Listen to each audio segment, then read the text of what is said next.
अगर सेकुलर पाकिस्तान बनाना था तो इंडिया की गवर्नमेंट तो आज भी अच्छी है पाकिस्तान में, वहां तो जमहूरियत आज भी ज्यादा पनपती है। एक दफा भी कोई डिक्टेटर नहीं आया, तमाशा लगाया हुआ है, मैं ये कर दूंगा, मैं वो कर दूंगा। पागल कौन समझते हो हमें? बेवकूफों का मुल्क है जो तुम्हारे जी में आता कहते जाते हो, जो जिसके मन में आता है वो कहते जाते हो। सुनो, इस्लाम किस तरह की खिलाफत चाहता है। अमीरुल मोमिनीन खलीफतुल मुस्लिमीन हजरत उमर फारूक। सुनो हुकूमत किसको कहते हैं। हजरत उमर गुजर रहे, फजर की नमाज के बाद 2 गलियां रह गई हैं, आज पूरा नहीं हो सका आपका दौरा, जो रात को नकाब पहन के 2 गलियां रह गई तो नकाब ओढ़ के ही फजर के बाद निकल गए। एक छप्पर है छोटा सा, एक कुटिया है, झोंपड़ी, बूढ़ी अम्मा बैठी है। उमर फारूक गुजरने लगे, बूढ़ी को परेशान देखा, अम्मा जी इजाजत हो तो अंदर आ जाऊं।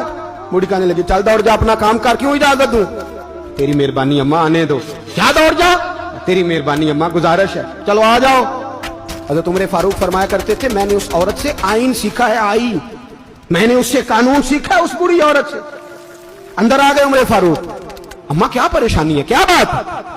अम्मा कहने लगी खामद इंतकाल कर गया, औलाद अल्लाह ने दी कोई नहीं, मैं गरीब हूं, 3 दिन से रोटी नहीं खाई, 25 दिनार का कर्जा चढ़ गया है, मुझे उमर फारूक से बड़ी शिकायत है। उसने मेरा हाल ही नहीं पूछा। हजरत उमर कहते थे मुझे उसने दस्तूर और आइन सिखाया। कहने लगे शिकवा है, उमर आया ही नहीं। हजरत उमर कहने लगे अम्मा, उमर को क्या पता कि तू इस हाल में है। अम्मा दस्तूर बयान करती है, अम्मा जमहूरियत का ऐलान करती है, कहती है नहीं पता उमर को, तो उमर से कहो छोड़ दे हुकूमत, उसके हवाले करे जो खबर रख सकता है, ना इधर उधर की तू बात कर। ये बता के काफिला क्यों लुटा, मुझे रहजनों से गरज नहीं, तेरी रहबरी का सवाल है। उमर से कहो छोड़े हुकूमत, उसको दे जो पता रख सकता है। हजरत सैयदना नाफे फरमाते हैं जिसके सामने किसरा और रूम के बादशाह कांपा करते थे, मैंने उस उमर को बूढ़ी अम्मा के सामने कांपते हुए देखा है। राशा तारी है उमर फारूक का। दौड़े गए, 25 दिनार लाए, राशन रख के लाए, रोटियां पकाई, बूढ़ी अम्मा को खिलाई। कहने लगे अम्मा 25 दिनार ले ले और चल, गलती हो गई, उमर को माफ कर दे। अम्मा बोल के कहने लगी मैं नहीं माफ करती, मैं तो पक्का फल लूं, बस गिरने वाली हूं, एक दफा कब्र में जा लेने दे, मेरे रसूल आएंगे तो मैं उमर की शिकायत करूं।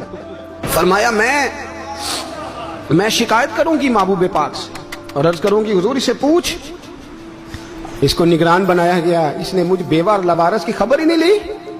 यह है आईन है इस्लाम, यह है दस्तूर मुस्तफा करीम सल्लल्लाहु अलैहि वसल्लम।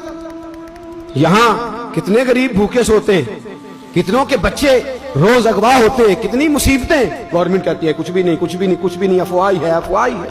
अफवाह है तो उसका इलाज क्यों नहीं होता? आप मैदान में सरेआम आके उसका ऐलान क्यों नहीं करते? जागिए और सुनिए मेरी बात।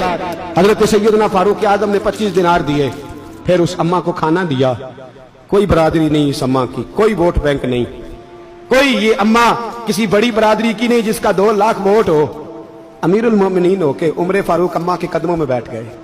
कहने लगे अम्मा उमर कमजोर है, हुजूर का सामना नहीं कर सकता, तेरी मेहरबानी नबी पाक के सामने शिकायत ना करना। अम्मा कहने लगी चल मैं तेरी खातर माफ कर देती, जा तू मुझे किसी अच्छी माँ का बेटा लगता है, जा तेरी खातर। कहने लगे चल फिर मुझे लिख के दे। कहने लगी मैं तो अनपढ़ हूं, तू लिख दे, मैं दस्तखत कर दे। हजरत उमर ने लिखा। एक बूढ़ी अम्मा को शिकायत थी खत्ताब के बेटे उमर से, और फिर वो माफ हो गई। अम्मा कहती है मैंने अल्लाह की रिजा के लिए माफ, ये दस्तखत कर दो। अम्मा के आगे किया तो हजरत अली आ गए, हजरत अब्दुल्ला इब्ने मसूद आ गए। कहने लगे उमर यहाँ फिर रहे हो, मैं सारे मदीने में ढूंढ रहा था। अम्मा उठ के खड़ी हो गई, हाय मैं मर गई, ये उमर था, ये मैंने क्या किया?